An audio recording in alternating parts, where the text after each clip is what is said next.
Let's begin with topic number one. For more on Kawhi Leonard and that Utah-LA Clippers series, Rebecca Harlow is with us from Salt Lake City, where they'll play Game 5 tonight. And Rebecca, officially, it's a right knee sprain keeping Kawhi out tonight. There's reporting that the injury could be ACL related. We don't know yet. What do we know about the injury and Kawhi's chances of playing in this series? Well, Matt, here's the thing. The Clippers are in a holding pattern right now. Talking to Ty Lue this morning, he said that Kawhi Leonard is back in L.A. He's going through further testing. He said we'll know more information in the next 48 hours or so as for more on his status. But right now, there is no timetable set for his return. And I can tell you this, the Clippers are, of course, disappointed. They're also a little bit surprised. So Lue said that in Game 4, what happened was, you remember that Leonard set the last 5 minutes of that game. He wanted to come back in when there was about 2 or 3 minutes left.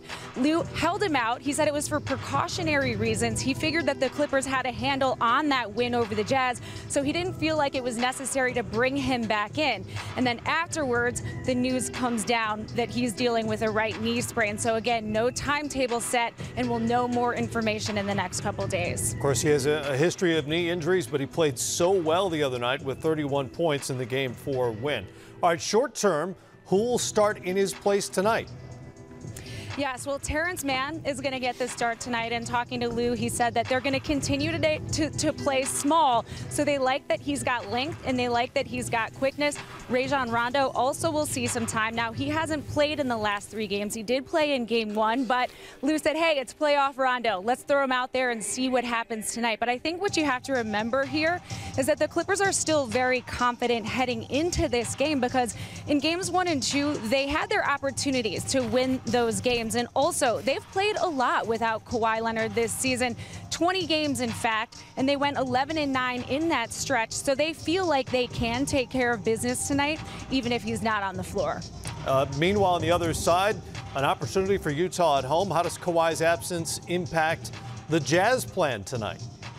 Yeah, well, of course, when it comes to the schematics, there are going to be some changes. And talking to Donovan Mitchell, though, he said, we're very focused. We need to bring a more intense brand of basketball tonight, regardless of who's on the floor. As for his reaction, though, to the news, here's what he had to say about Kawhi. Definitely hopefully Kawhi's okay. You know, at the end of the day, we're competitors, but, you know, we're in this first as a family, as a brotherhood, so you don't want to hope it's not too bad. But heading into the game, man, it definitely does change things. But, you know, I think as far as schematics goes, but I don't think it changes our mindset. I think for us, it's the same thing. We got to continue to have the same approach. This is the same team that in LA, you know, they gave it to us twice, and we have to be able to respond and protect our home floor.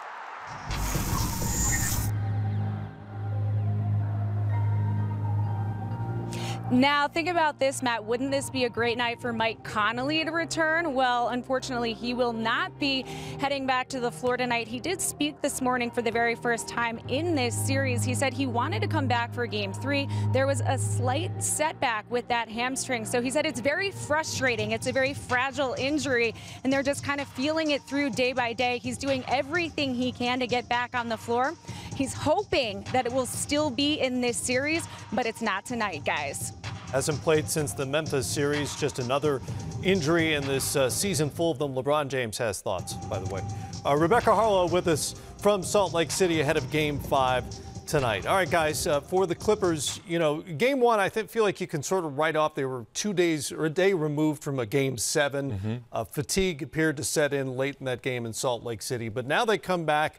The history of these Game 5s when the series is tied at 2, roughly 83% of the Game 5 winners go on to win the series. Big challenge tonight without an all-NBA, all-defensive team player in Kawhi Leonard on the floor. What changes for them? Absolutely. I mean, tonight they have to find a way. Kawhi has been their consistent driving force during these playoffs, and now Paul George and the rest of those guys have to pick up for him and fill that gap, because him not being there is going to be a huge deal. And Donovan said that, you know, they're not going to play this. They playing different with him not out there on the court. Anytime you got a first-team All-NBA player not on the court, both teams are going to play different without him out there. And I think Paul George needs to have a monster game tonight. And they also need a complimentary player to come through, too. They need a complimentary player by committee, Matt, because we know there's another claw sitting on the end of that bench. So defensively, we know you're not going to put somebody on the floor that can guard one guy all night long. Kind of like the defensive back shut down one side of the field, Matt. That's what Kawhi does for you defensively. And offensively, he's shown us now throughout this playoffs, he can go get 30, he can go get 35. In the fourth quarter, he can be very efficient. There's not another guy on that bench can do that. Terrence Mann, love him to death. He brings good young energies, playing the right way.